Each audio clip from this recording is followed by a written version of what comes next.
Nors gripu ar peršalimu galima susirgti ir kitų metų laiku, dažniausiai sergančiųjų antplūdis medikus užgriūva žiemą. Staigus sergamumo kilimas šiemet užfiksuotas iškart po naujųjų, o sergančiųjų skaičius vis dar didėja. Medikai sako, jog gripo aktyvumas gali tęstis iki pat gegužės. Gripas tai yra ūmus infekcinis kvėpavimo takų susirgimas, kuris pasireiškia staiga, aukšta temperatūra, gerklės skausmais, ausų kosuliu, galvos ir raumenų skausmais. Labai retai pykinimu viduriavimu. Tai dažniau vaikams. Pirmąjį šių metų savaitę sergamumas gripu ir ūminėmis viršutinių kvėpavimo takų infekcijomis sparčiai didėjo. Na ir praėjusią savaitę, tai yra sausio 4-10 dienomis, bendras sergamumas gripu ir ūminėmis viršutinių kvėpavimo takų infekcijomis Panevėžio apskrityje siekia 46,69 atvejo 10 tūkstančių gyventojų, kai paskutinėje 2015 metų savaitę šis rodiklis buvo žymiai mažesnis ir siekia 27,20 atvejo 10 tūkstančių gyventojų. Sergamumas Lietuvoje auga.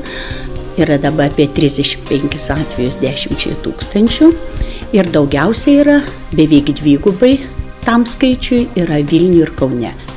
Panevėžyje yra 46, irgi yra matomas augimas. Tačiau tikrų gripo atveju Panevėžyje ir Panevėžio apskrity yra diagnozuota nedaug. Pasak gydytojos, gripu per metus perserga beveik 20 procentų šalies vaikų ir 5 procentai suaugusiųjų. Kad apsisaugotumėte nuo gripo ir peršalimo, organizmą stiprinti reikėtų visus metus, o aktyvaus gyventojų sergamumo metu ypač dažnai reikėtų plauti rankas. Paprastai užsikrečiama nuo sergančio žmogaus maždaug 48 valandas. Vidurkis taip yra. Tačiau nuo vaikelio galima užsikrėsti ir iki 10 dienų, nuo suaugusio 1 dieną iki simptomų ir 5 dienas, kai yra simptomai. Tai dėl to be galo svarbu yra bendravimas su sergančiu asmeniu, kad neužsikrėsti. Ir reikia laikytis pačių elementariausių higienos taisyklių. Pirmiausia, sergančiam asmeniui, aišku, prisidengti, kosint ir čiaudint, geriausia su vienkartinė servetėlė, jeigu jos neturima su ta vieta, kuri nesiliečia su kūnu. Pavyzdžiui, su alkūne, taip, kostint. Ne ranka, kadangi ranka mes galim paliesti kažkokią tai veido dalį ir tą infekciją pernešti kitur.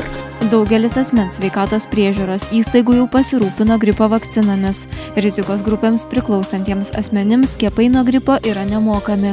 Tačiau gydytoja teigia, jog vis labiau populiarėja profilaktinis skiepijimasis nuo gripo ir kitų gyventojų gretose, nes vakcina padeda išvengti komplikacijų. Pats gripas nėra tokia sunki liga, pakarščiuoja ten 5 dienas ir pasveiksti.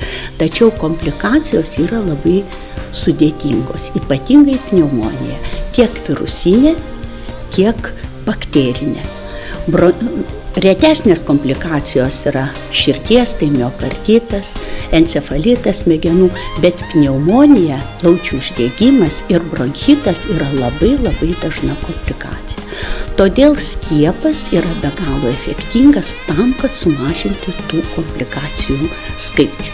Efektyviausia pasiskiepyti nuo gripo kasmet, kadangi gripo virusai keičiasi, o vakcina kiekvienais metais yra peržiūrima ir pritaikoma būtent šio sezono virusams. Be to, gripo vakcina apsaugą nuo infekcijos užtikrina tik vienam sezonui. Specialistai rekomenduoja pajutus gripo ar peršalimo simptomus nesigydyti patiems ir kreiptis pas medikus, nes pasirinkus netinkamą gydymą organizmui galima stipriai pakenkti ir vėliau paskirti vaistai gali tiesiog nebeveikti.